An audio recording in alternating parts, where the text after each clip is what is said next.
everyone. Welcome to RGN, the Regular Guy News.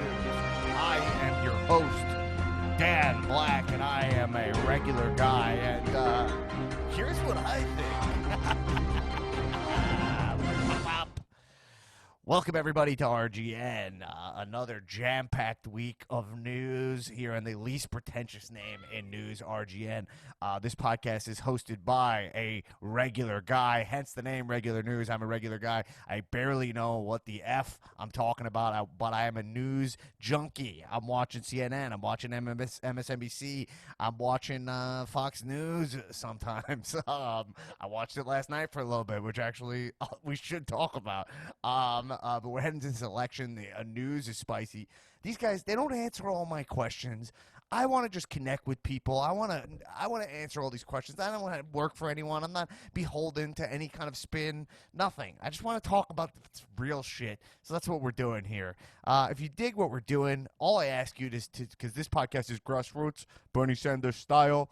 So tell one person that you know about this podcast. Tell one person today. If you listen to this episode, pay for it by telling one person. Link it to them, all right? All demographics, okay? Our demographics here, I'm actually looking at our demo charts here, very complicated algorithm in the new RGN ratings meter and demo detector. This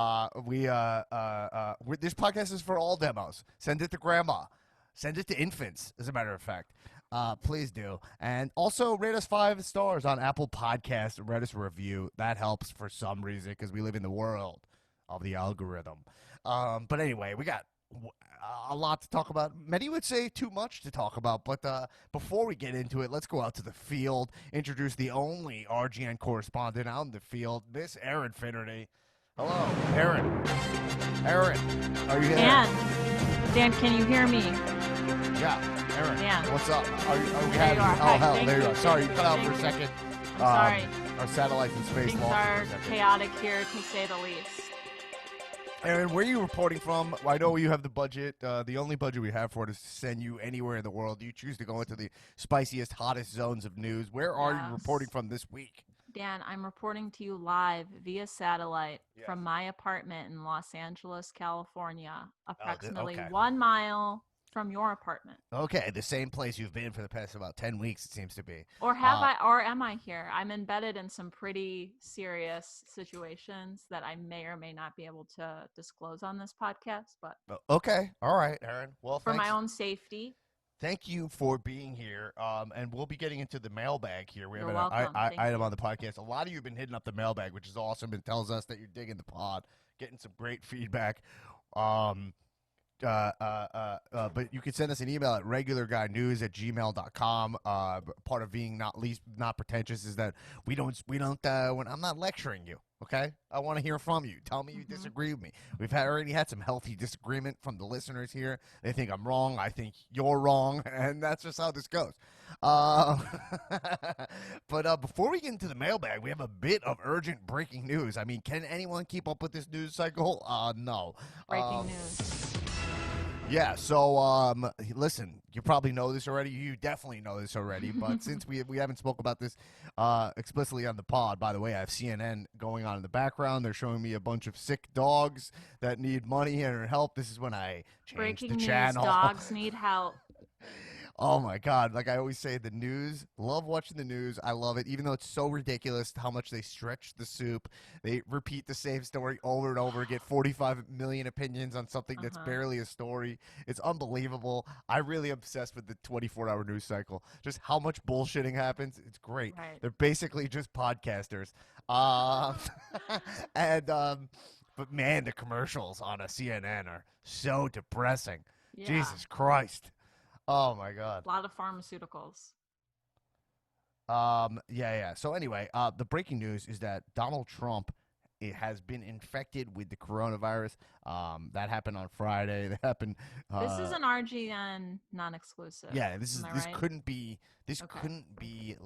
less exclusive, and so this reporting couldn't be less timely. As a matter of fact, we broke this story. I'm looking at on the meter here. It says we broke this story last. We're the last people to break this story. Well, that's RGN. Actually, there's one guy breaking this story after us. It's Bill Maher, who had the week off last week, and it won't be until Friday to talk about this. So, okay. But anyway, Donald Trump has the coronavirus, and fuck. Let's just talk about this quick before we get into the mailbag, because we have a lot of mailbag items. Yeah. And some of these might be connected, but man, this is fucking crazy, but also not crazy at all. You know? Yeah. It's like you wait for something to happen, and you wait, and you've waited a long time, and you think it's never going to happen, and then it does. It's looking like Trump, who, by the way, could be patient zero of this, because it looks like the big super spreader event, which I don't know why the term super spreader like really annoys right wing people. The super, that's like their, I don't know, even because maybe it's like too true. I don't know, but the super spreader event is looking to be last Saturday before the debates. So. At the confirmation of or the nomination, right, of Amy Coney Barrett to the Supreme Court. And if you look at it, everyone there is maskless. You can watch all these infected people. You literally have like real-time video of them infecting each other. Yeah, shaking hands, hugging, kissing. It is absolutely nuts. But I think the biggest thing that no one's talking about is just the fact, the irony, the sweet, sweet irony of the fact that this was an event, right? This was an event where everyone was denying and defying science to nominate a woman to the Supreme Court who does not believe in science. Right. And if we've ever seen a stupider moment in presidential history, I don't know. Someone would have to tell me one. Feel free to hit the mailbag. Tell me something that is stupider than this. Maybe, Grover Cleveland getting stuck in a bathtub. I don't. That was a big deal. We all remember that. People are still talking about it. They can't get enough of that story. Frankly, I thought it was over-reported. Frankly, but okay. So I just think the thing to say here, the key facts, because I watched so much news coverage, and I'm going to be honest with you guys here. The liberal news coverage of Trump getting the coronavirus and then being shipped over, literally airlifted over to Walter Reed. There was one thing about the liberal news coverage that was annoying me. Okay, so I'll give Trump a little bit of the benefit of the doubt. I think it's okay for the president to hide his health. His state of his health.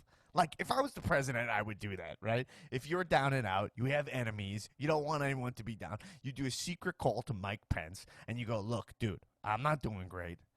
Right. But we're, just be ready, man. Like, if I go out, we got to swear you in.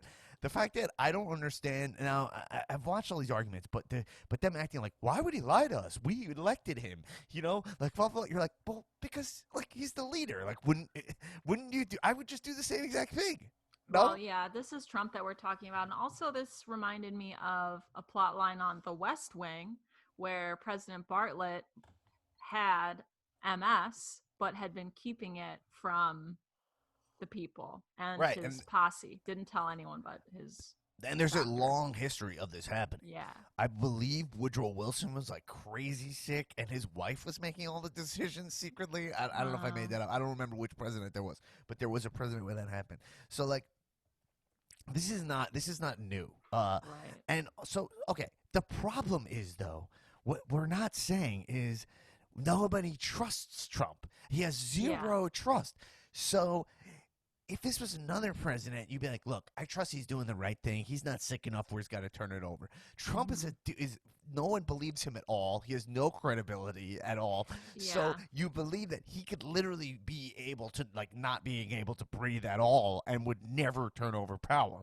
So you don't trust him that he would ever do it. So it's absolutely insane, okay? Yeah. Here's the other parts of the news that are insane. So my point is that they spent a lot of time in the news on items, and this is why I started this podcast. A lot of time in the news on shit that, like, and by the way, they have to fill so much time, so I get it, on shit that's like, all right. She's like, why we're not getting the full picture of his health, and a lot of like he should stay in the hospital, stuff like that. I'm like, first off, that's the shit I don't care about. What I do care about is the fact that it seems to be, and this is the only thing they should focus on, is that he lied about his testing this whole time. They Yeah. are not telling us when the last time he tested negative was. Yeah. Well, that's the thing because they're being super caged about when his last negative test was. And so I do see why they're saying, why won't you tell us that? Because it's just like when he knew that he was sick before he came out and said it. And they would have come out and said, but if it was good news, oh, he's tested negative, they would have told you immediately. And if he would have tested negative last at a reasonable date, like, you know, before the debates or something like that, then they would tell you. So it's So yeah, obvious. It seems obvious that they're doing it to cover yeah. something So they so don't want us to let's know. right. That's obvious. So let's put this in perspective, right? So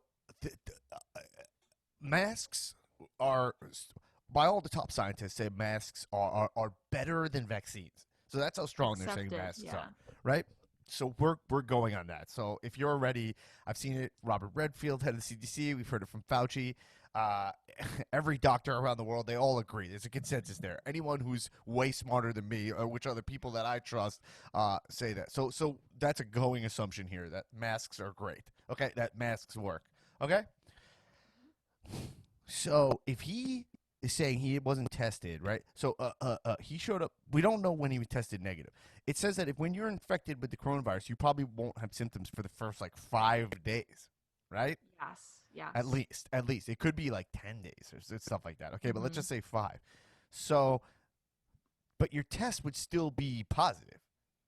Like so, when you're showing symptoms, your tests should be, especially the president who was getting these like PCR tests, which I Mm-hmm. think it's PCR, it might be PR. Yeah, it's PCR. I think those are the more accurate tests than the rapid antigen test, which is just the nasal swab. You get 15-minute results.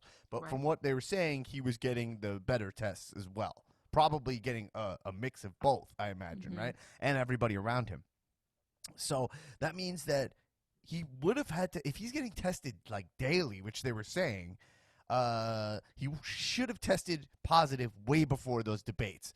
And I think it's fair to say he was definitely positive when he went into those debates on Tuesday, right? Right. And it also is worth noting that it was done on the honor system. So Cleveland Clinic had all these requirements for testing, but at the end of the day, they weren't reviewed, I don't think. And they took him at his word that it was a negative test. Right. They took him his word, but also he showed up late. So he showed up late on Tuesday, and that's the other thing. That's another example of these questions where I'm like, can we dig into? Did he show up? Are we saying that he showed up late on purpose so that he would avoid the testing from the Cleveland Clinic? Right. So I think that there was testing there on the spot, but they were like, "Oh, he was Mhm. tested earlier." So I think Yeah. I believe that they covered up he had coronavirus. They put him on that stage and didn't give a shit if Joe Biden got the coronavirus. Of course not. The Biden campaign has not, I don't think, till to this day, been contacted by the Trump campaign about the super spreader event that's taken place within their party and their campaign. So, yeah. So what we're saying is that that is like extremely malicious. Not to mention, his whole family came into the debate hall and refused to wear masks. Everyone in the Yes. debate hall was wearing masks except for his family, and they were handed masks. They showed up without them. They were handed them, Yeah. and they just held them and didn't put them on. Right. They refuse to wear them. Okay. So now we're going back in time. Let's go forward for a second. Now they're saying Pence is saying he doesn't want plexiglass up. He says Kamala can have plexiglass to protect her, but he doesn't want it. So we're still doing this same shit after all these people are getting sick. Now, Chris Christie, we haven't heard anything about his. And if you haven't seen this, well, now top leaders in the Pentagon have it. Almost all, I don't know, like 15 people close to him have it. Mhm. Amy Coney Barrett already had the coronavirus, so that's the only reason she probably wasn't infected. Right. So they're playing fast and loose with this virus. It's like it doesn't acting like it's a win when stupidity is a win. Watch videos of Putin. They have videos on Putin on CNN. Like there's videos of him in his command center. He's operating from like he's in his own bunker. No one gets fucking near him. He has screens all over. Mm-hmm. That's how if you're the leader. I'm not complimenting Putin by any means. But we're just saying like this is like just being smart. You know what I mean? He's Frankly, protecting himself. yeah. And also, they showed videos of how people, if they have to walk into the Kremlin, they spray them. Like, we don't even have a testing plan for like Congress right now. Right. Wow. Yeah, crazy. Just Well, absolutely it's crazy. like Biden during his town hall last night commented that like, and I agree, like I don't understand this like macho bullshit where it's like we can't admit that it's a problem or it's a threat or like look weak because you had it or have it or what. Yeah. Like I just don't understand. Like Yeah. 200,000 people are dead. Like of course it's This a is problem. the most interesting, uh, is the most interesting example of like stubborn, arrogant, uh, I don't know. Let's call it toxic masculinity. I don't know. Right. I'm not sure if that applies, but like where Trump he made a mistake early on. And frankly, we all made mistakes. And look, I can even understand the argument that like he didn't want people to panic, right? When it's first happening. Mm-hmm. But that means that behind the scenes you're taking actual action, right? Right. So Right. you're like, all right, I don't want everyone to flip out about this. We're going to contain this and isolate it. Like when Mm-hmm. Ebola was here, like 4 people died of Ebola under Obama's watch, right? Right. So you're like, okay, so then he's going to actually start putting a plan into place. So So it then I never would has buy to that. get this far. Yeah. Right, but we've seen it's a complete inaction. We've literally heard from governors of states being like, I'm fighting other states. I'm literally bidding against other states to buy masks. We're called the United States of America. We had no federal plan. The guy's still talking about ventilators, and that's not even an issue anymore. We have Hasn't been an ventilators now. issue since April. Right. So it's like, what? I've never. So this whole time he's playing it down, playing it down. And then now his plan. So right, like even if we give him some kind of benefit of the doubt, which he doesn't deserve at all, if piecing this together, let's say his benefit of the doubt is that he actually did test late on Thursday night and he didn't know. He went in there and he didn't know, and then Mm-hmm. right, and then now he's wearing the mask, even though he did a big display of taking off the Taking mask. it off. And like, meanwhile, the video of him struggling just to breathe, standing there, like, Right, and there's come reports on. right now that the people are worried that he's in the White House right now, and they're saying that he's having trouble breathing. So that's and all these like these like unnamed sources seem to be true a lot of the time. But okay, so even if that, now he tells people don't be scared of coronavirus. He's like, be safe, but don't be scared of it. That's his plan. His plan is like, look, if I survived it, he literally is on steroids, which no one has access to. Right. He's on Regeneron, which actually no, that their experimental treatment, which actually no one has access to. Right.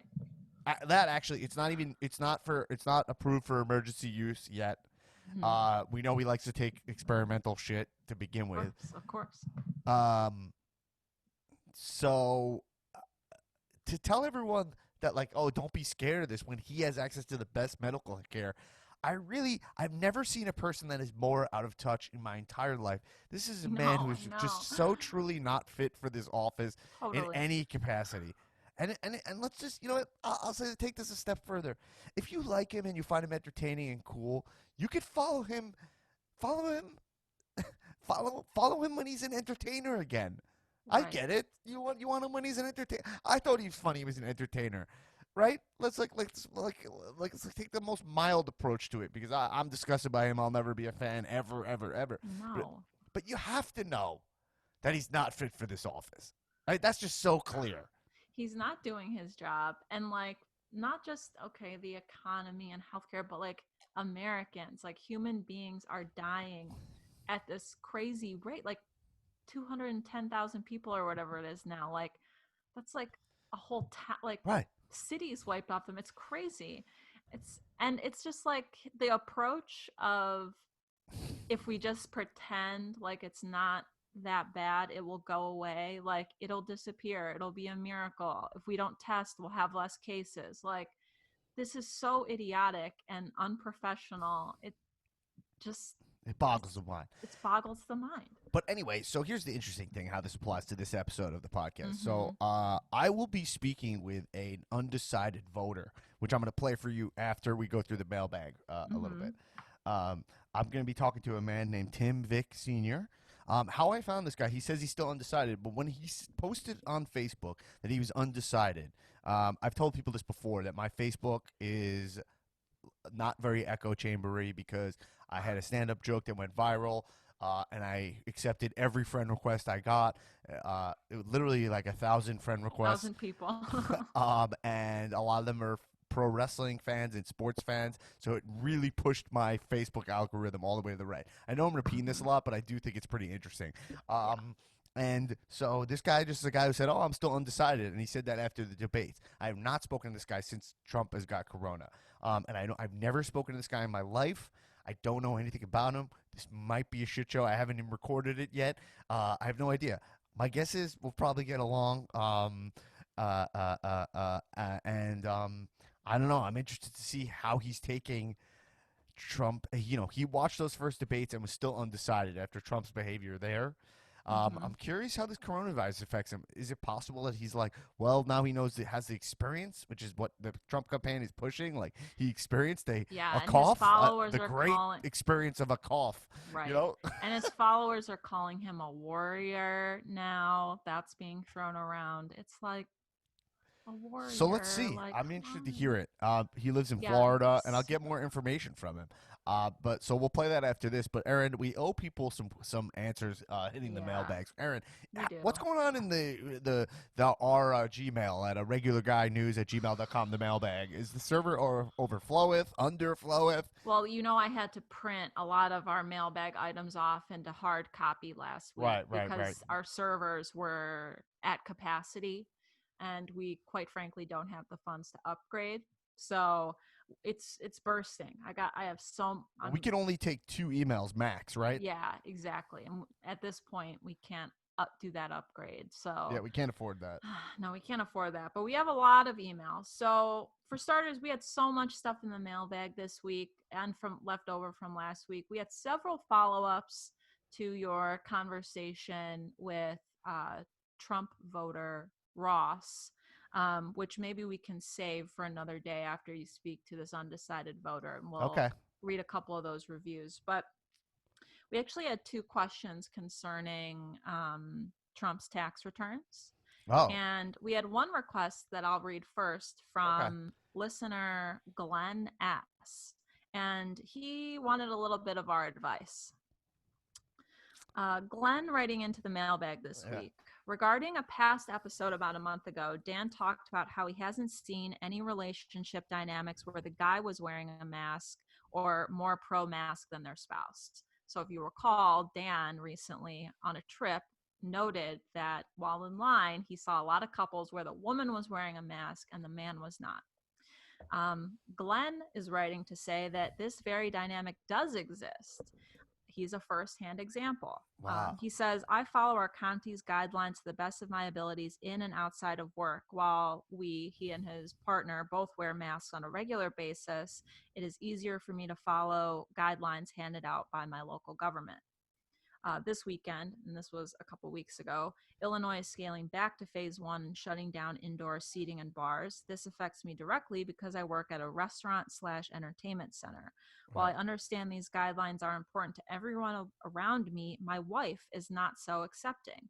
I was scrolling around on Facebook and she commented that she was going to travel to other areas of the state or counties that are not following these guidelines to eat at restaurants, etc. She also made a comment about vacationing to Florida. Now to my question.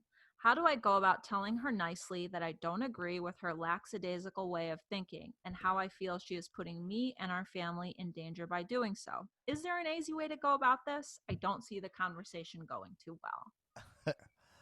Thanks, Glenn. Well, all right, Glenn, thanks for that. Let me just say, this was a couple weeks ago, so maybe Glenn has already had the talk with his wife, but...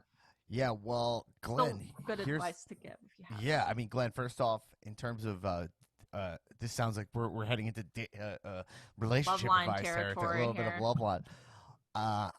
Listen, the question is, you said that he said, I'm trying to understand it because he said that his wife does wear a mask. It's just that now they're rolling back and she wants to be going forward, even though it's going back. You know what I mean? Um, Yeah. you know, I think Mm-hmm. I think this is kind of a delicate balance because she said, "Oh, I want to Yeah. go on vacation to Florida and blah blah blah." I want to go to other parts of Illinois where they're Yeah. not enforcing this. Well, here's what I say: a couple things. First off, uh if your county is rural, I don't know, Aaron. I'm actually confused here because I'm like, I think it depends on the setup of a restaurant because I've been eating at restaurants outside. Same. Mm-hmm. Not a lot, but I will go to eat at a restaurant outside. So I'm like, if another county has their restaurants open and you're eating outside and it feels like a place that's practicing like good social distancing and the waiters are keeping their hygiene legit and they're Mm-hmm. wearing masks and a lot of times the visors and masks. Like most restaurant I eat at in LA, they wear the visors and the masks, which Yeah. I Yeah. appreciate. So I feel like even if my county was going back in terms of that area, that doesn't necessarily mean I wouldn't go to another county to have a dinner, especially maybe to like celebrate an occasion. So I don't even Mm-hmm. think that's like so terrible, but maybe you disagree with me, Aaron. And then also the other thing is that like airlines are open, man. Like there's ways, like my wife had to fly at one point. Mm-hmm.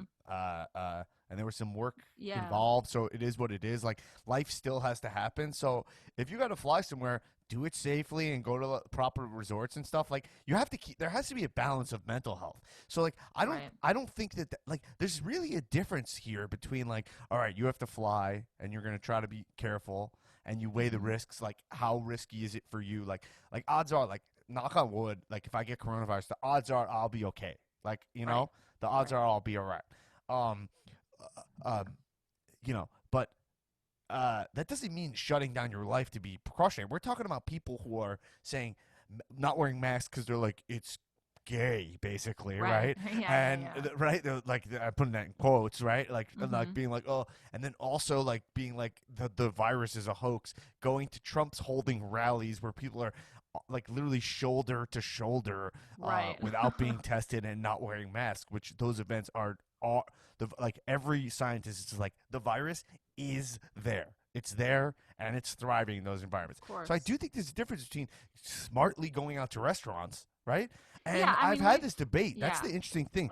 The interesting thing within the like liberal, the coastal elite area Mm-hmm. here is, I'm just saying, Aaron. Like I have friends who like we all have our own limits of comfortable, right? Like, and also like what really works for us and our mental health and actually the dynamic of your household matters a lot. Like Right. my wife sometimes feels like really cooped up, like she gets like, and I don't even understand it. I don't have that. I grew up in a house, five of us, one shower, like you know what I Mm-hmm. mean? Like I don't understand. Like I shared a room with my brother. We had bunk beds till all the way through high school. Like I don't even have any of those issues with like other people. I love being Right. around other people to probably like so you know what I mean.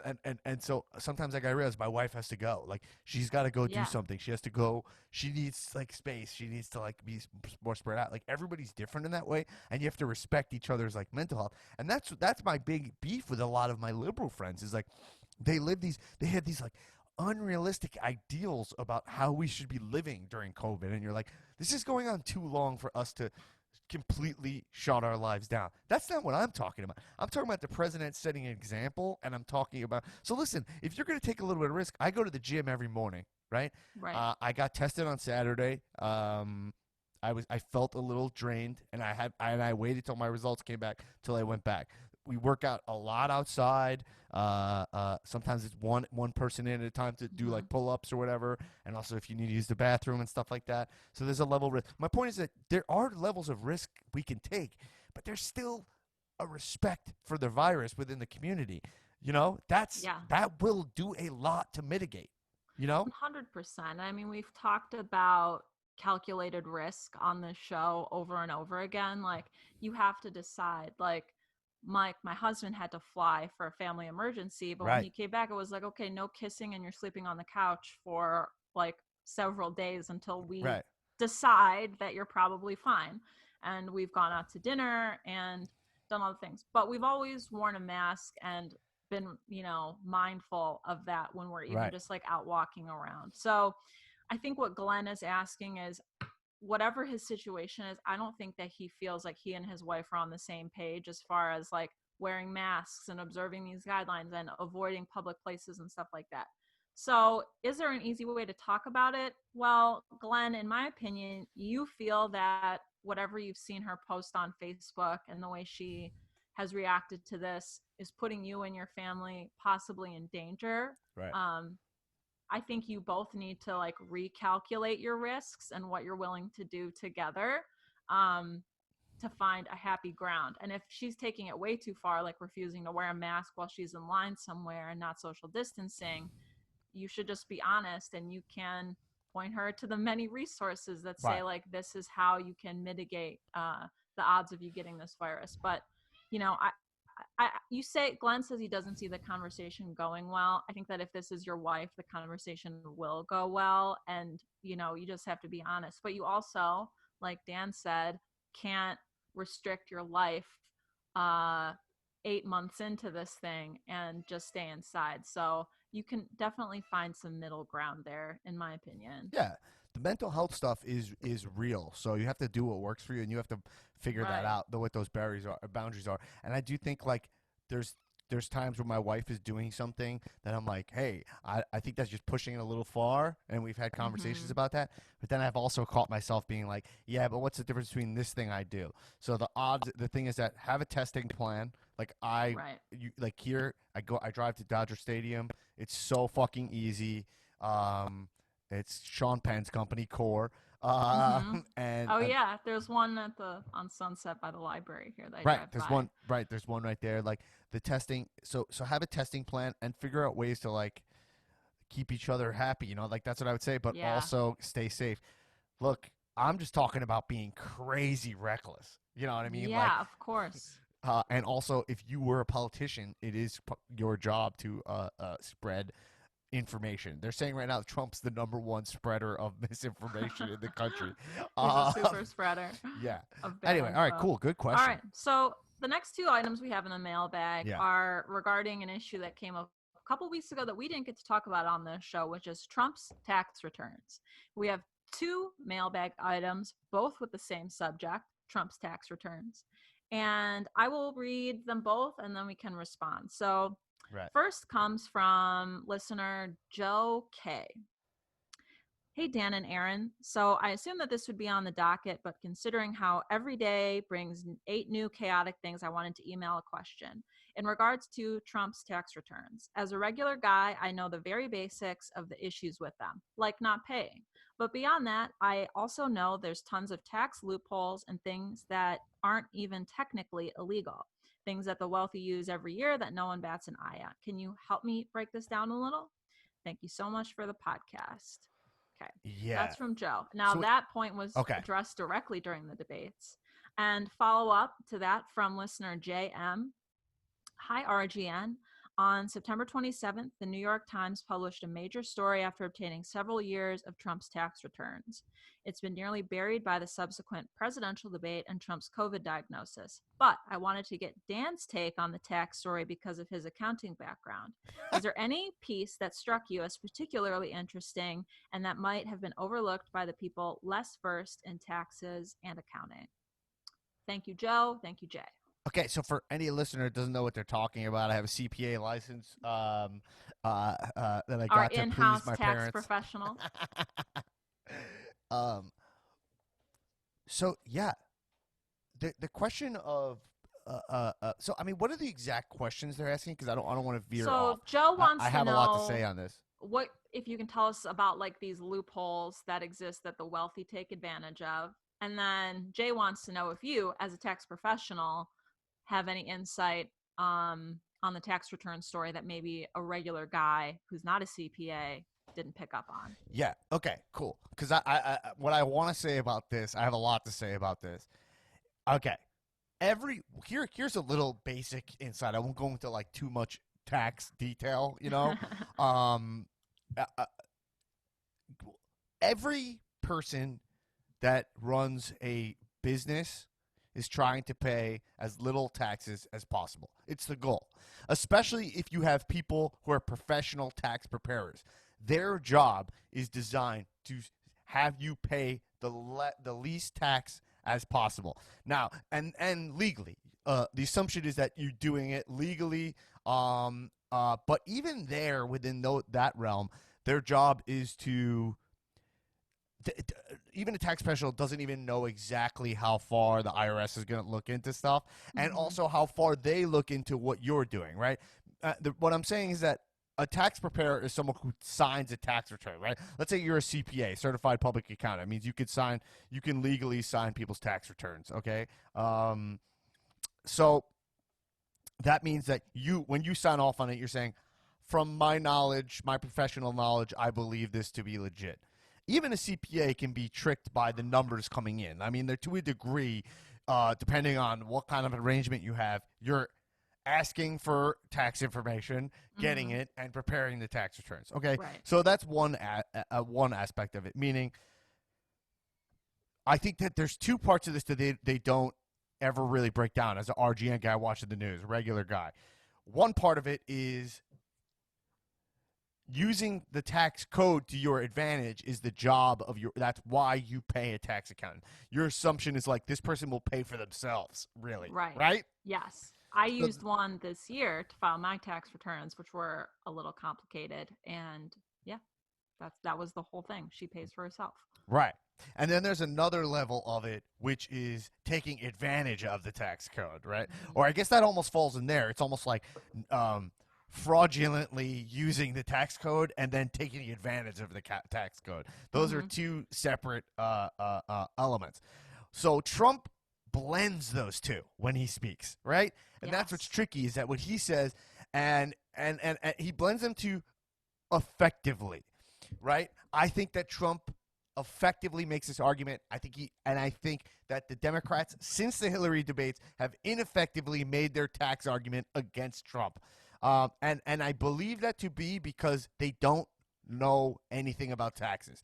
Like, Hillary Clinton is not like a tax expert. Joe Biden is not a tax expert. So they're doing broad tax points. Plus, people, like, anytime you speak about taxes, get all flustered. They lose track of it. They're not interested in it, frankly. They're just like, just handle this for me, please. You know? Right. So the conversation doesn't really go past the most basic ever. And it's really complicated.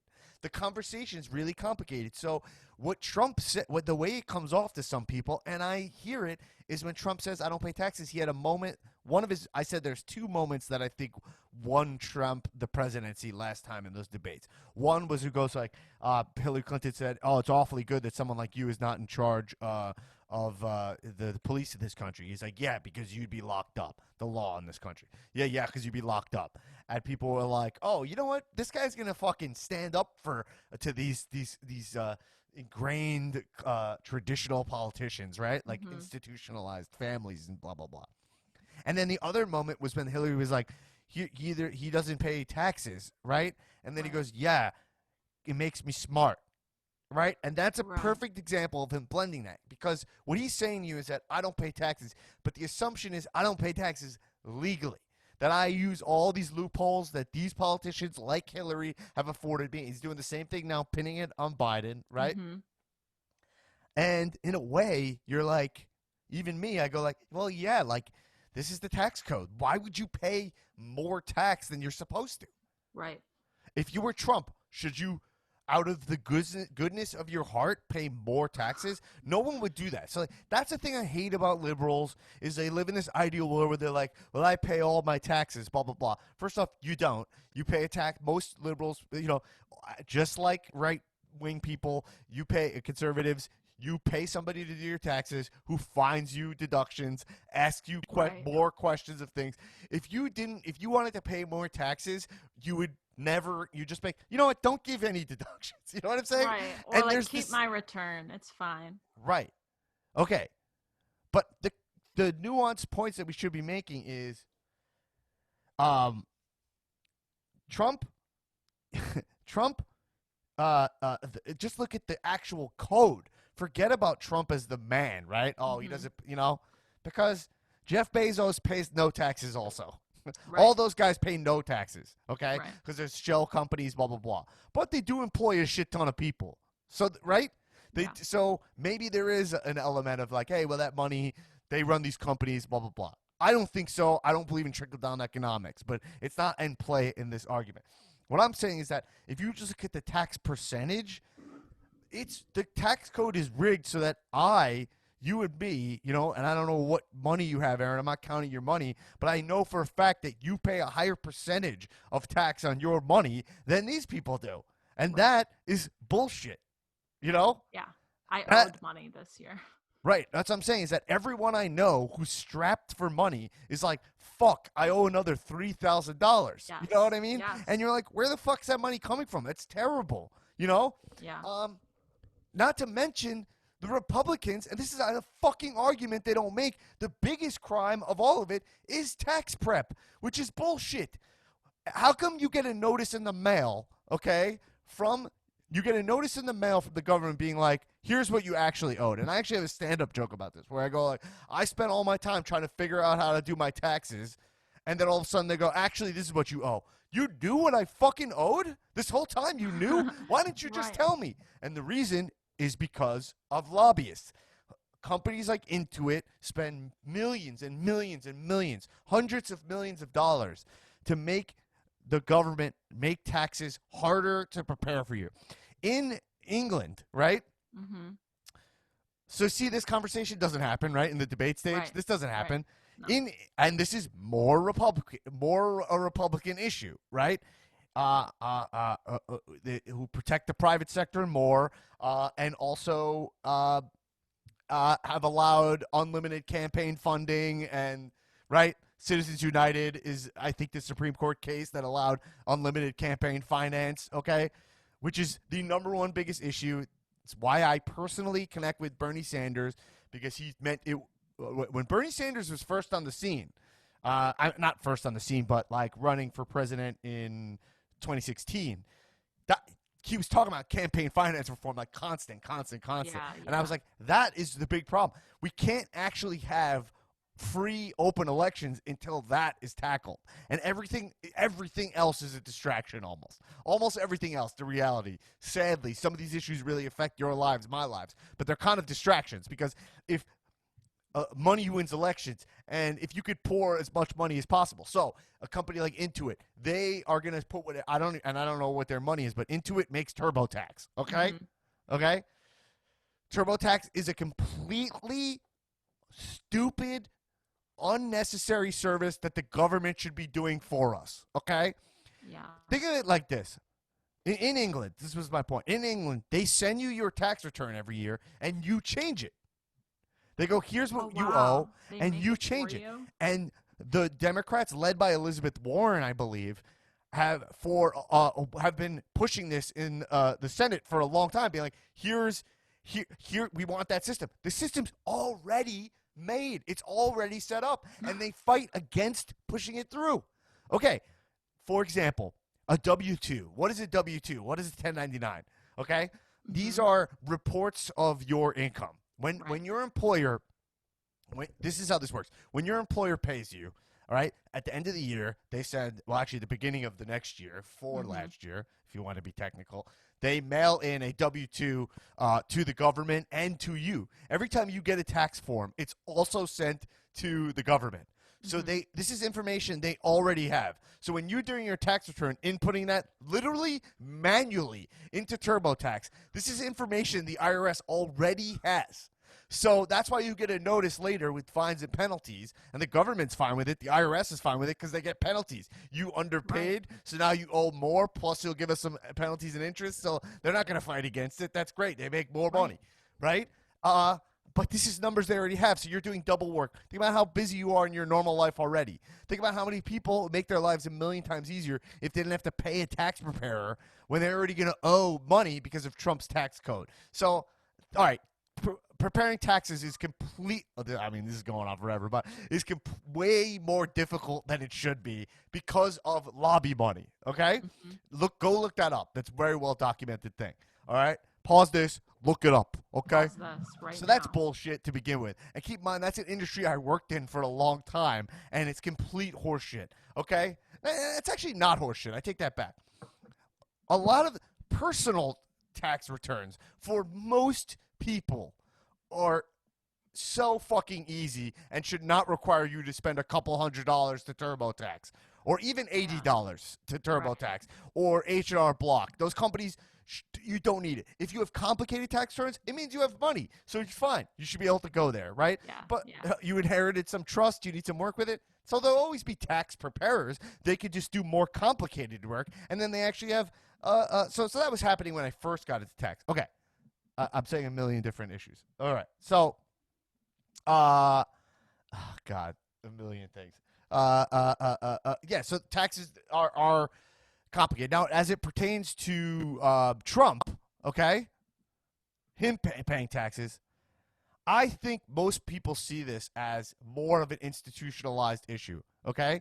And so him not paying taxes, to me personally, I be completely honest, does it bother me? Yes, but that is indicting Trump there is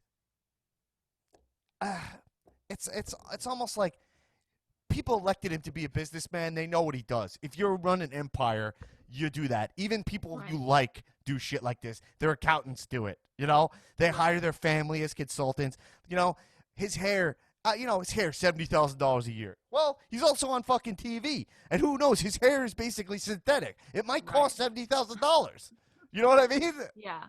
So now, okay, you want to get into the technicalities there? Well, the technicalities, I'm not sure that hair is deductible based on what he's doing. But, like, that's not the fucking big issue here. The big issue here is the fact that look at his tax cuts, which we should have talked about. They don't benefit most people. His tax cuts benefit corporations, big corporations, okay? Not S corps, not small corps, which is 100. I think a S corp is if you have there's financial there's like income restrictions, but also it. I mean, this has become the most boring podcast. People want to know. You asked it, but also it's like if you have 100 employees less or less. I don't know. I'd have to look into it. I passed the CPA exam a long time ago. So my point is that his tax cuts benefit super wealthy people. So the point is that look at his tax code, he says it's going to save you money.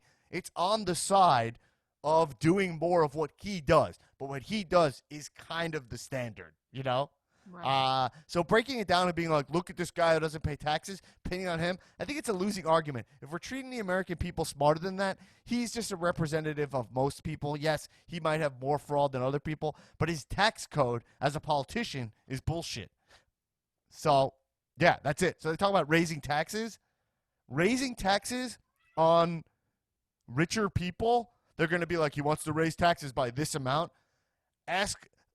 Listen to how I watched Fox News do it this week. Are they talking about raising taxes on who? Taxes are based on brackets, you know? Right. So what brackets are we talking about? Are we talking about shifting the brackets? And then what are the thresholds for brackets? Because taxes are so complicated, they're manipulated by political spin. Trump's tax codes were no good for regular guys. That's the bottom line. Yeah, and I mean, like, you can feel the pinch even as you, as an individual, like, move up in the world. You know, like, when you get married and whatever your spouse makes, then that puts you in a different bracket. Or if, like, the two of you get a promotion, the next year, suddenly you're like, oh, why do we owe that more? Like, what's happening? But you're still in that, like, regular guy zone, not this, like, kind of like 1%er where you get tax relief or benefits because you make more.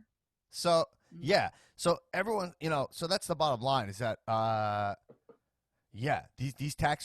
tax code, it's ridiculous. It just benefits wealthy people. If you believe in trickle down economics, which I don't, especially people voting against, raising the minimum wage, which we know is like not even a living wage at all anymore.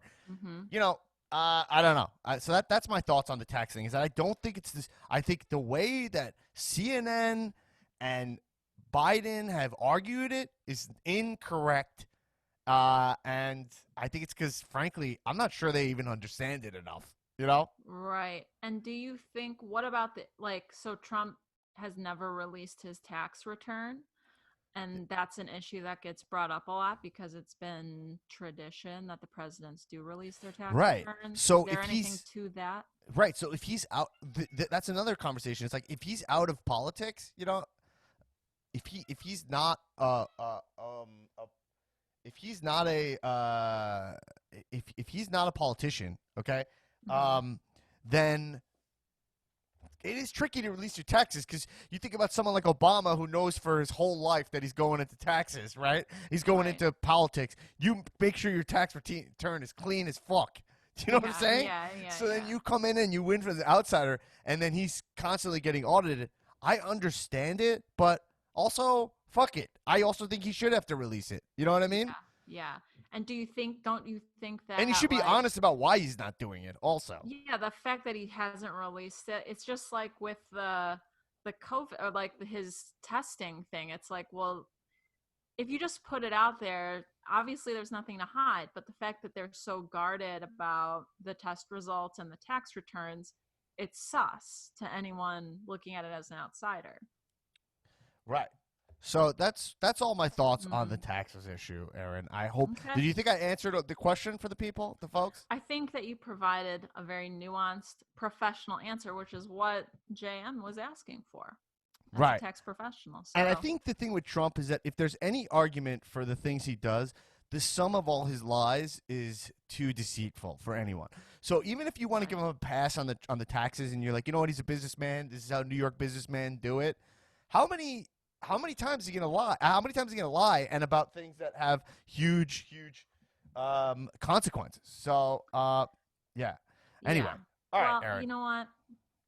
Asked and answered. Thanks to everyone. Yeah, so Aaron, we'll save some of those mailbag items, but you can Yeah. hit us on regularguynews@gmail.com. We're now getting a bunch of messages for you guys, so maybe I don't know. Maybe we'll do bonus episodes that are mailbag. Who knows? We don't know.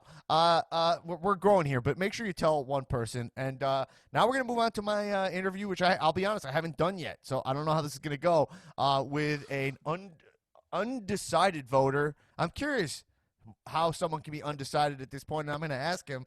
And yeah, this is I got no agenda. So let me talk to this name, Tim Vick Senior, and I'm going to talk to him. See where he's at now. All right, Okay. everybody, enjoy. All right, I am here with Tim Vick. What is up, Tim? What's up, buddy?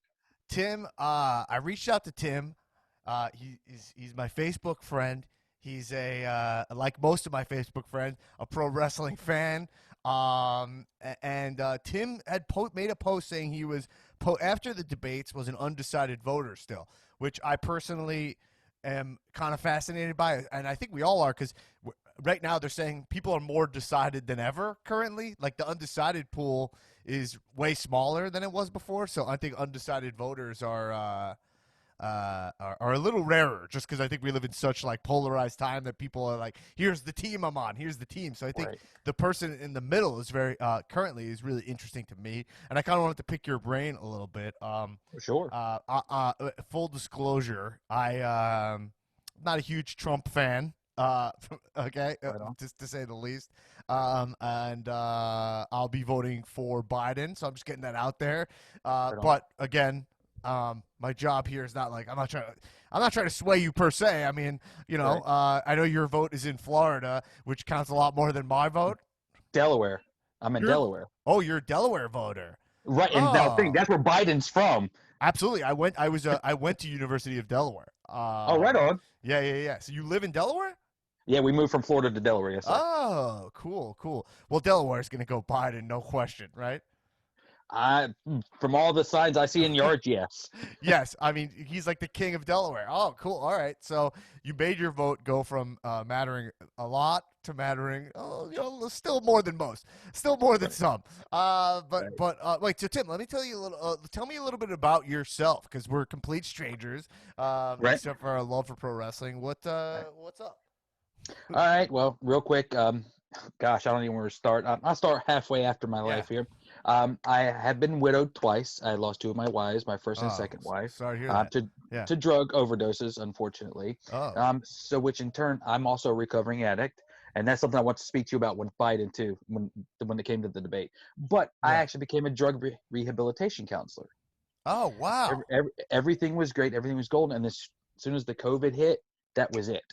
Right. Like they had to cut down on everything. So I was one of those people let go from COVID. Well, the unfortunate thing is it literally took 3 months and 2 weeks and 1 day before I got my first unemployment check. So I went 3 entire months without any income. Right. And I have 4 children. I have a wife. One of my kids is disabled. So it is just like, all those certain things that we needed, it's like was unobtainable. I'm not one of those ones that wants to take advantage of the system, but Right. when times come, help out people. Cause I mean, I've always paid my taxes. I've always had a legit job, Right. like look out for me for once. And I'm literally, honest to God, spend at least an hour every 2 days on the phone to unemployment. Right. But anyway, let's go past that. No, that's really interesting. But how old are you, Tim? I am 39. Okay, cool. Just to gauge, I don't know, for demographic purposes. Not Right. that I follow any of that shit. I don't know. But okay. But so Tim, already really interesting. So yeah. So you after the debate, I saw you had that post. Like, just jump right into there. Mhm. And I'm sorry to hear about you struggling. With the unemployment. I know. I'm in California. People had very similar issues with unemployment out here because I know it's federally funded, but it's state run, so every state is Right. completely different. So yeah, I'm sorry to hear that. It's terrible and about your losses and but it's amazing to hear your story of recovery. That's amazing to hear. And that you actually are giving back to the addict community in that way. That's amazing. So after those debates, what did you what do you historically? How do you vote? If you don't mind me asking. You know, okay. First off, I gotta say, there was pros and cons on both sides. But when Biden, the way he got upset when it came to his son being a recovering addict, Yeah. like the way he got defensive, like, dude, that touched me for real. Right. Like the way he didn't give a damn what Trump said. You know what I mean? He just, don't talk shit about my son. Leave it be. Right. Keep going. Right. I gave him a lot, dude. That much respect. But the thing of it is the way I saw Donald Trump didn't I'm just shut up. curious. Are you a registered Republican? No, Democrat.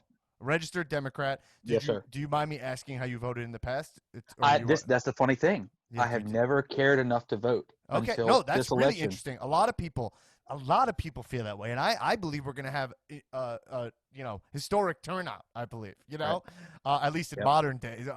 So yeah, okay. Sorry, I just wanted to get that background. Oh, a no, little you're bit. But fine. you are a registered Democrat, Yes. but you've never voted in a general election before. No, never. Okay. Because it's never really affected you, or whatever. You've never felt driven to do it. That's completely your Like right. I said, just the way I figured, if we're screwed, we're screwed. We're no matter who picks who. Right. You know what I mean? But like just this election, and even when Donald Trump got elected the first time, I'm like, the guy who was going up to people saying you're fired got elected. Like that tripped me out in the first place. So that's Right. what really started. Like it grabbed my attention, but I didn't care. I'd listen, but I keep moving. Right. But I don't know, something about this election, it just caught my attention. And that's why I was so excited about hearing, the debate. I was so excited. I'm like, all right, we're going to hear some good shit. Well, Right, because no. you're about to enter the political process really for the first Right. time, and Right. these debates have happened in the past, and maybe you've had them on in the background, and you've seen highlights, but you're like, I'm not Yep. voting, so really, who cares? But now you're like, Right. my voice. You want to make your voice heard, so that's really Yep. interesting because you're someone who tuned into this. Because I went in with my mind made up, and like part of me, we're both wrestling guys. Part of me tuned Right. in. Unfortunately, part of me tuned in for the wrestling part of it. When I'm like, this is going to be entertaining. Nothing these guys Right. could say will switch my vote. I would never vote for Donald Trump. It would never happen. And Joe Biden is a fine choice for me. So, but you're someone who tuned in, being like, I want to hear what these two guys have to say. So before we get into the actual debate, so that means that you have not been. I guess you've not been totally. It's fair to say that you've not been completely unhappy with Trump as president until this point.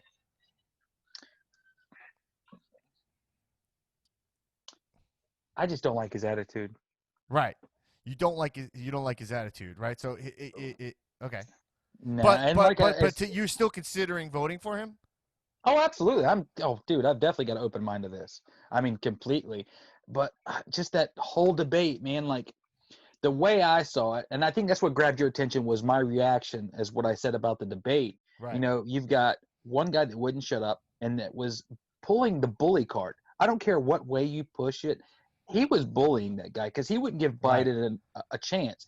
However, but when Biden would retort, his retorts were pointless. Like nothing got accomplished at all in that debate. I mean, zilch. Right.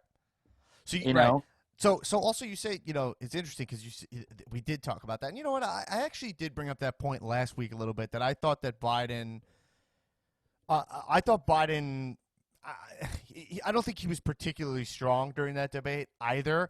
But Right. I also do think there was one side of that debate that was bullying him. And not to mention, Biden is open about the fact that he has a stutter, you know? So if someone's going and to. I respect that because me too. Right.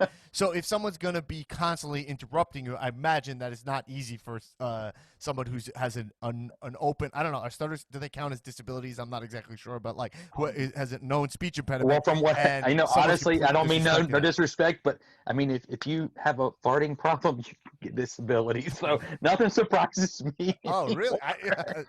Right. No, that's the truth. Honest to God truth. For real. Oh, right. So, okay, disability. You're saying that it can be thrown around loosely.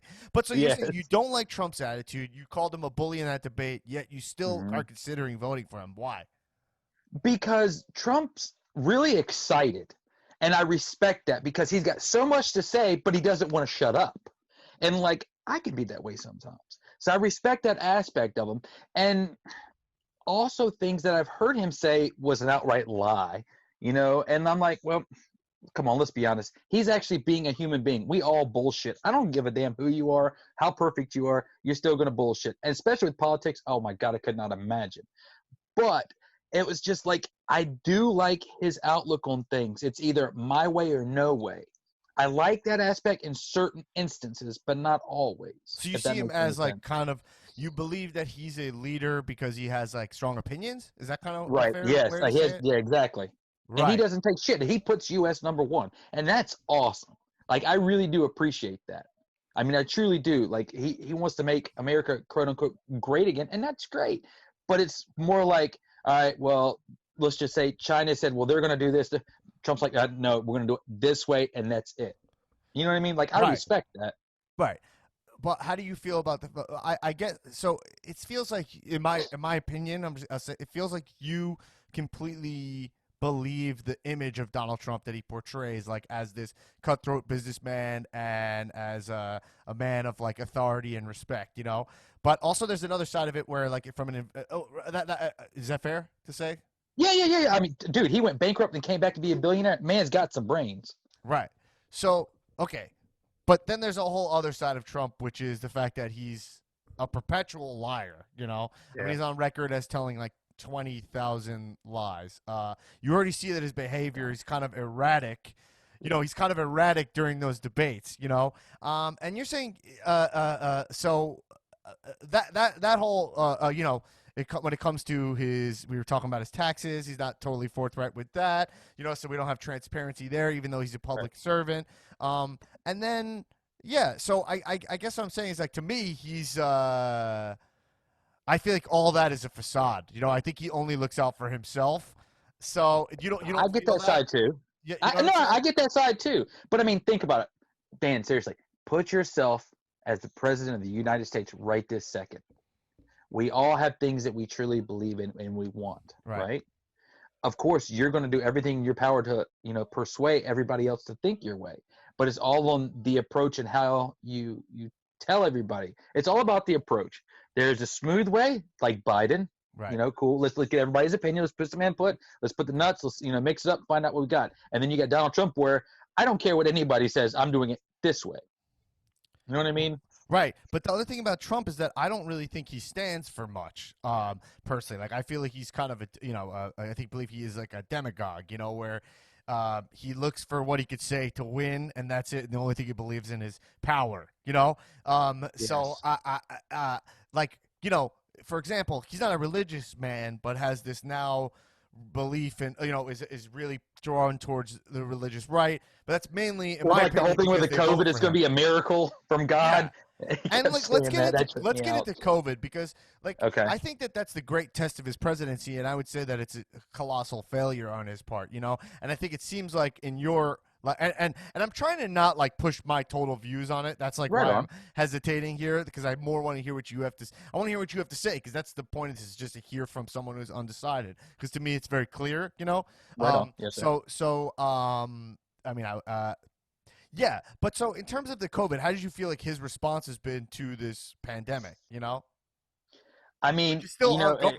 You know, yeah, and the funny, I won't say it's funny because it's not funny, but the day Kobe Bryant died, yeah, right, he made front news. There was right, little articles about COVID. right, Now, if the news organization, which is shocking in itself that they didn't publicize it, that they're great at doing, I will give Trump that. They like to blow stuff up out of proportion from time to time.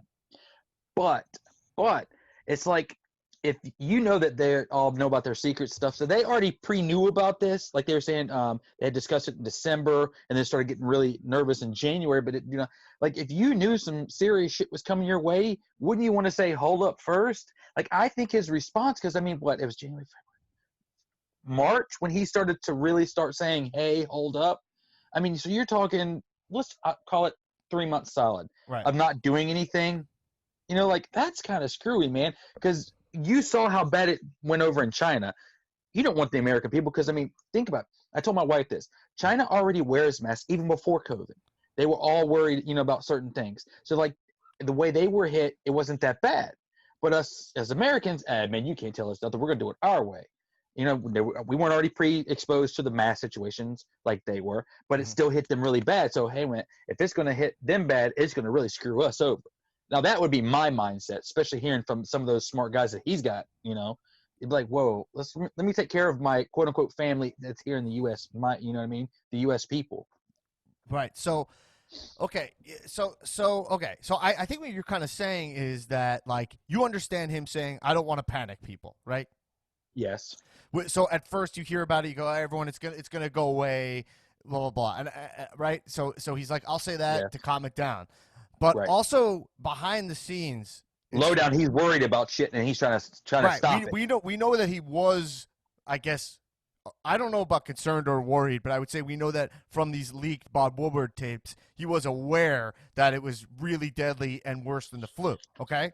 Yes. So we know that. So what I want to say is that, so then you think, okay, fine, he doesn't want to panic people. He's going to be working as hard as he can to come up with a plan. That just didn't happen. What he did is says, you're gonna be back with everybody by Easter, right? And he kept pushing it off. Oh, in 2 weeks we're gonna release a plan, and then he has no formal federal response. So literally, we watched every state literally bidding against each other for masks. You know what I'm saying? Right. And so, and then he was talking trash about if a state is blue, they're bad. California, I live in California. We're bad. We're bad. We're bad. But the states who believe in him are good. And every single state, even though we don't have borders, we don't have like closed borders between states, right? So have completely different guidelines, restrictions, and how serious they're taking it, and that causes it to travel across the whole country, right? So I mean, I feel like to me that's an example of his failure. Not to mention, okay, let's cut to now. Now we're in October, right? He's literally holding rallies, right, where no one's wearing masks. He's downplaying masks, making fun of Biden for wearing masks, even though and then he catches it. and he catches it, right? I mean, is the irony there? And then he's spreading it to everyone he has, and he gets the best care. Meanwhile, you can't even get your unemployment check. And today, literally today, he says that we're stopping all COVID relief talks until I get elected.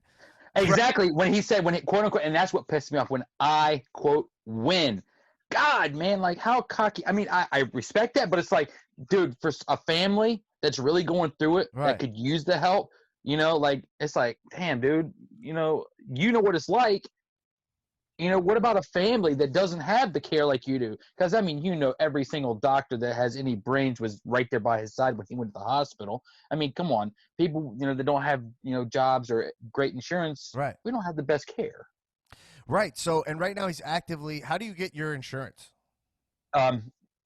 Thankfully, we ended up getting Medicare, Medicaid, Right. Medicaid. Right. So that's great for you. So right now they're fighting in the Supreme Court to roll back Affordable Care Act. Yeah. But he said like 3 years ago we're gonna repeal and replace, and then still has never. And they talked about it in the debate even, and obviously we didn't get a straight answer because they're both yelling at each other. But we don't have a direct plan for him. He's not. We don't have any health care plan for him. So I guess his plan is to just go back to complete unregulated private insurance, right? I guess that's the way he's looking at it. Right. So that's what I'm saying. So I that. guess you have to trust him. So I mean, my question is, do you trust Trump to? Even though we've seen he's had 4 years in office, and at one time had the I'm literally just asking this. Like, he had the both houses of Congress. So he had, right. I think it's called a supermajority, right? Where he had that, Yes. and then they had no plan. They didn't put any healthcare plan into play. So all he has is an executive order saying, "We're gonna make we're gonna take care of pre-existing conditions," but executive order doesn't do that. But let's worry about the space shuttle and the military up in space. Right. So I'm saying I feel like he's full of crap. You know what I mean? He is, but I mean, here's my question to you. You're a big pro wrestling fan, like I am. I feel like, tell me if I'm wrong, and you could disagree. You're attracted to the pro wrestling elements of Trump. Dude, he's Paul Heyman all the way. Right. All the way, hands down. You said I respect that. You keep saying I respect that when he says something that's like, it's like if he declares something, right? Like you're saying, yes. Like because he believes in it. Yes. Right. Like, yes. Do you like when he calls it like the China virus? I want to be politically correct when I say this. Yeah, okay. I can edit anything out if you don't like what you're saying here, so don't worry.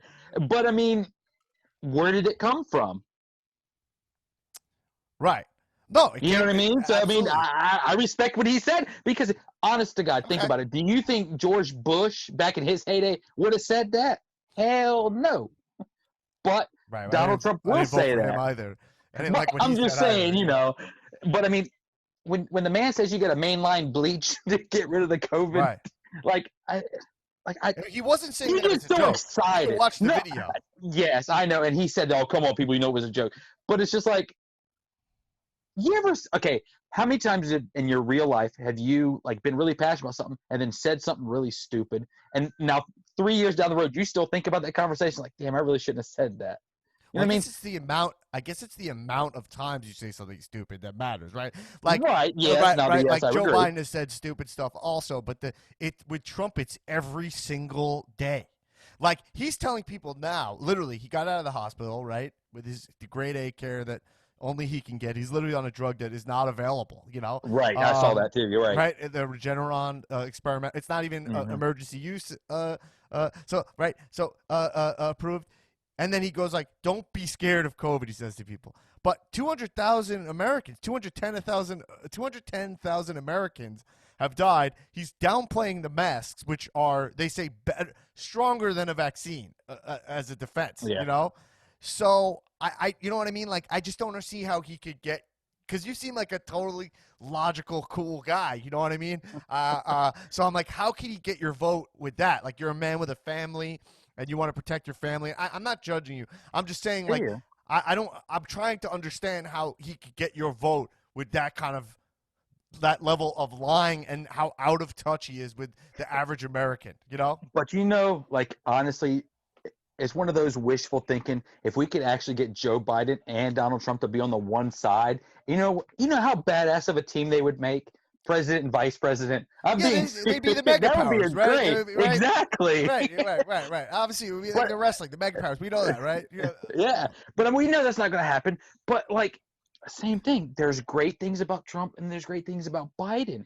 And like I said, I think that first debate, all bullshitting aside, that wasn't a good debate. I think when we have our vice president's debate, we'll have a better outlook. And then when we have another, right, correct. And then when we have another debate with the presidents, God willing, Mr. Trump hushes for a second and lets the mediator talk, and finish a sentence and give the 30 seconds that they agreed on, which was said multiple times. Right. I really want to hear. I want them to really pick his brain and really get an honest answer.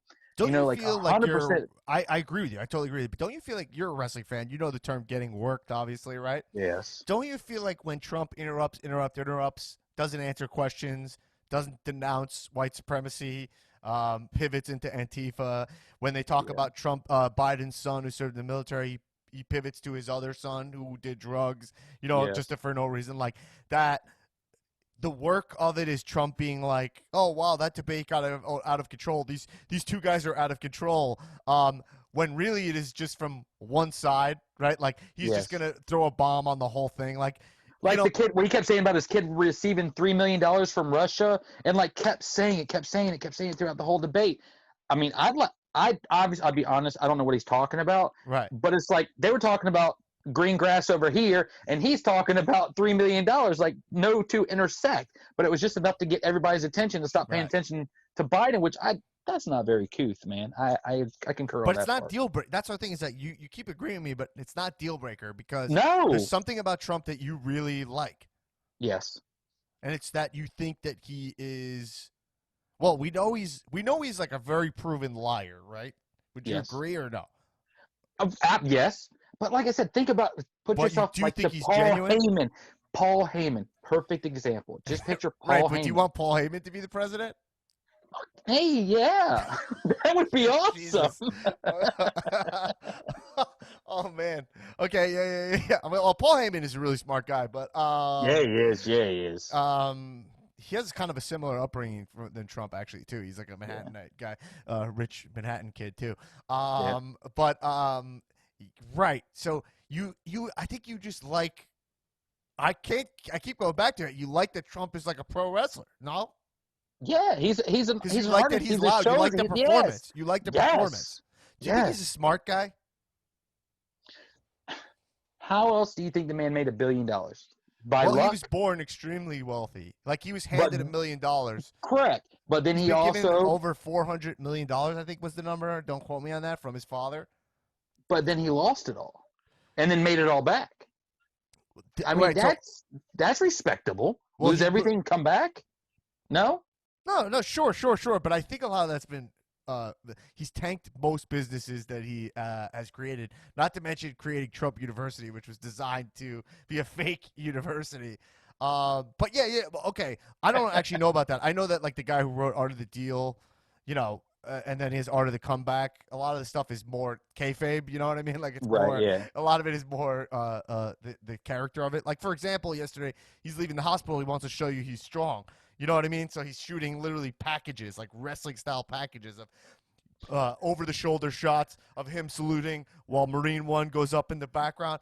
And then, Fox News, which is like state television at this point, they show it to him. They show it like it's like John Cena's entrance at WrestleMania. You know what I mean?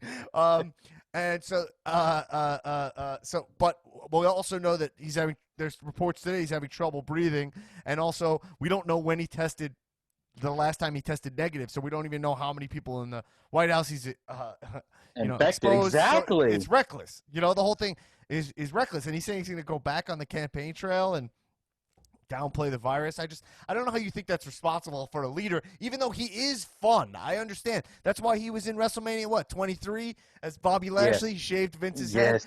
He belongs at WrestleMania. Oh, he's 25. I don't know, but he belongs in WrestleMania. I agree. Was it 18? Was it 18? No, And then now you got me thinking. I wish I had my laptop right here, right now. I think it was 25. It was Umaga versus Bobby Lashley. But yeah. But don't you think that, like, even though he's fun in that way, I don't know, like, he's not fit for that office as well? He's more of an entertainer than an actual president? But, okay, how about this spin? Trump makes politics interesting. Right? That's wrestling, right? Aha, exactly. But so that comes back to what you're saying. Do we need that anymore? I mean, do we need that? It's not a Republican or Democrat. Do we need Bill Clinton playing the sax, or do we need the smartest guy in the room? You know what I mean? Do we need someone? Dude, I love Bill. Bill was awesome. Well, you like all the guys. Yeah. Well, okay. Yeah. He's a Democrat. He was a Democrat. No. I like Bill Clinton also. I mean, I think that I'm saying that right now we have real test going And on you know here. what? But you know what would be the He's greatest not up test? to And the I mean, task. It's not like I understand that Trump. I understand why people voted for him the first time when they're like, "This is kind of fun" and blah blah this blah. is But new, right? now this is not fun anymore. Like we need a cooler hand. You know what I mean? Right. This is But it how comes I down to feel. the nuclear test. All right. World War III is starting. That button needs to be pressed. Do you think who's going to go for it first, or who's going to figure it out without resolving to that button? Do you think Trump's going to be the button presser, or do you think Biden's going to be the button presser, or do Well, you think that it would come back to going back? I also think that's I think that you're saying you're almost going Cobra Kai. You're going who's best defense is more offense, right? Right there And you go.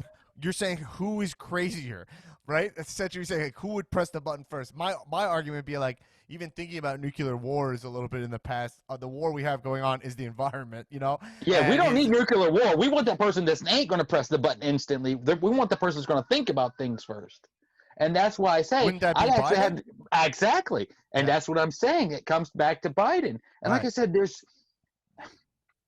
there has press will give you the news that they want to give you on aspects on the news outlet. Okay. Right. Seriously, think about it. I don't care who you are.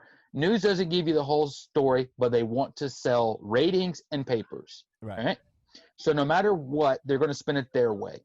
And I can give you the perfect example that I'm not ungrateful for, but it happened anyway. But, if they can get BS out of this person, right, and it's a guaranteed show every day versus somebody that's laid back, doing what they're supposed to do, obviously they want the more attention over here. So of course they're going to stay on Trump. I mean, think about how much media Trump gets compared to Biden. Right. Night and day difference. Well, listen, And don't get me wrong. I was watching a speech of Biden today, and I was like, this is putting me to sleep. yeah. I'm looking to go to sleep by my president. I'm exhausted from this. Like I'm looking for, you know what I mean? So I don't Yeah. I don't need an erratic entertainer in the White House personally, especially when we're really at war, So Yeah. on multiple fronts, So I just think like we live in such serious times. We need a serious man, and he's just not a serious man in my opinion. I guess you feel differently.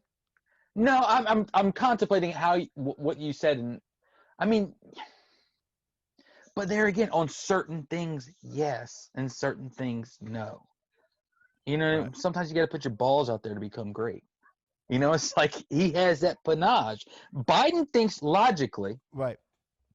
Trump doesn't think twice. He just goes for it. He's from the gut, Yes. Okay, but so then he went from his gut on COVID and he failed, right? And then he keeps Epic doubling fail. down. But I mean, okay, then look at George Bush. Look at how quick the whole thing about the whole 9/11, how quick he responded. When he was at the elementary school in Florida. Yeah. It's like no matter what, the person's going to be criticized. What if you were in that position? What would you have done?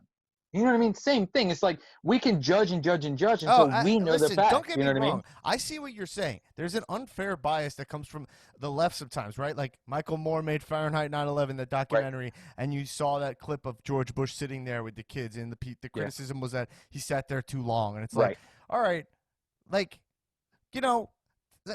those were the old times, man. You know what I mean? But like, so I get it. So the criticism of Trump of Bush finishing that book right while we're being attacked. Yeah, it is a accurate. It is a fair criticism of him, but probably they went too hard on him, considering where we were going now, where the bar is even way lower. Oh, I'm not saying it was wrong by any means. I'm just saying his most reckless tweets. Literally, you know what I mean? Yes. From the president, attacking people, attacking entire states that disagree with him. I mean, he's not a president for all. Biden's come out and said, I'm going to be the president for all. He's more of a classic president. You don't think that we need that now in this time? I guess I'm saying that in a leading way, but I guess because I feel it. I don't know. You think like Trump I said, that's why I want to see we need another debate. Pandemic? Right. All right. Well, we can I really need to hear both sides. I really do, and I want to hear the vice presidents too. How do you feel about? This is my last question to you, and then I'll check in with you again. I'll check in with you again after the debates. You know what I mean? I'm curious where you're at. Well, where are you leaning? Well, I'll ask you this, and then I want to hear. All right, how did you feel about Trump's stance on like race relations, right? Like, for example, like when he has the Charlottesville situation, he goes, "Oh, there's good people on both sides." When there's people saying with tiki torches, white supremacists saying, Jews will not replace us and stuff like that, and he's like, "Oh, there's good people on both sides," and and then his comments where it goes, "Stand back and stand by" to the Proud Boys. Like, how do you feel about that? I mean, is that okay from the leader of the United States, which is the leader of the U.S. Obviously, you can't be racist. I mean, right. Hello. It's a country of immigrants, That's exactly. the whole premise, Exactly. And you can't, like, that's stupid. I want to say it, we all make mistakes. And, it's just, I think he thinks too much in the heat of passion. And whoever's in front of him, it's almost like he says stuff that he wants to appease them, if that makes any sense. It's like, just say he's talking with us, bullshitting with us, right? It's not the same thing he's going to go tell Dan Rather. You know what I mean? Like, I he's one of those people that's not one direction like Biden. Like, Trump plays off of who he's around, if that makes any sense. And, like, yes, he's a yes man. Does that make it okay? Is that an excuse? No, but like I said, when it comes down to it, of really going through with something, Trump has that ability. I don't know if Biden does. Well, on anything. Right. So Biden's been, in the Senate for he's been in politics for 47 years. Mm-hmm. He was the vice president of the United States under Obama. I mean, we've seen enough out of him. You know what I mean? Trump had. Yeah, I mean, for me, I'm just saying it's enough. What else? You're not sure that he can. I don't know. I'm not sure. I'm not sure. I'm not sure what you. Yeah, I'm trying to figure out what. I don't know if, are you if some with real shit popping off. I don't know if Biden's gonna just do it. I don't. So where are you? So okay, so fine. We'll check back in with you after these next debates, because it looks like you're looking to see them debate better. But you're also willing to give Trump the benefit of the doubt for his behavior last time and the past 4 years or whatever. But I'm trying. Yeah. I'm trying to be. Right. Trying to be open-minded. Why do you think he deserves your open mind in that way? Because why does he honestly, think he deserves so many excuses? I mean, like, he came down the elevator literally when he went to announce that he's running for president. He says, "Oh, Mexico, they're sending us rapists." Like, I mean, it's literally the shit he says. How many passes does the guy get?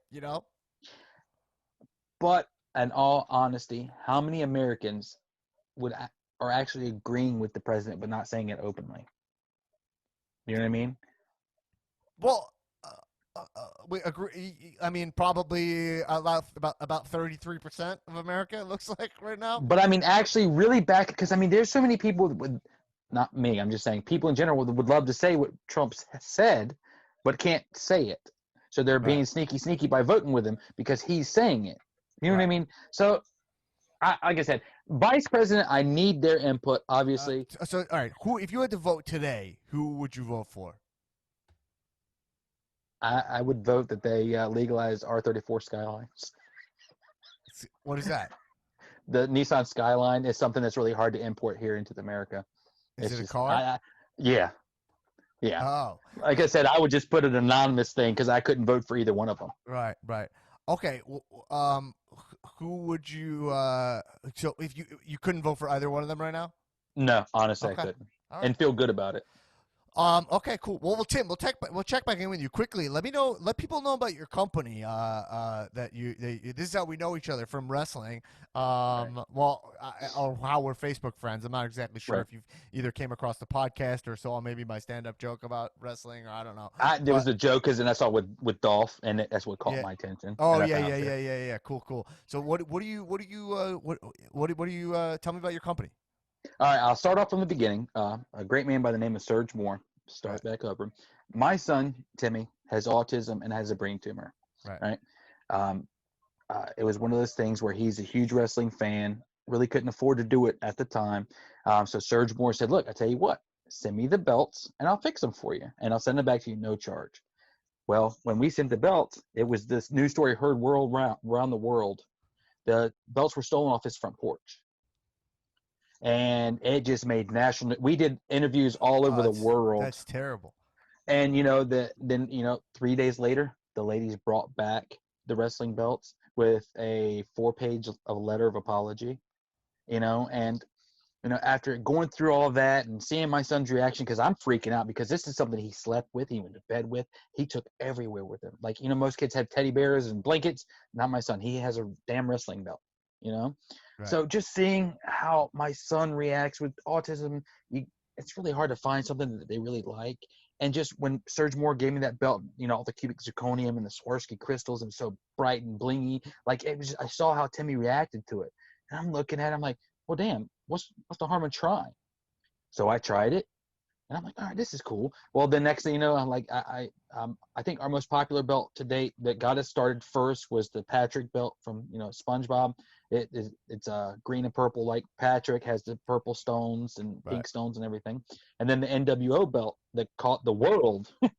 But it's just like being different, but having my son go through every single belt and approve it, it just brought us closer together. And that's how the company started up. It was just something that me and him did, right? just So the two of us. You make custom wrestling belts. Yes. Right. Because I don't know if that's gonna be clear to everybody. But, I'm sorry. My apologies. Yeah. You started making custom wrestling belts for your son. It was a way to. That's really touching, awesome story. So how can people get a belt? Well, we were blessed with TNA that we just recently did their belt for Moose with the TNA Impact. It's not Impact, but TNA World Heavyweight, which is the Wildcat.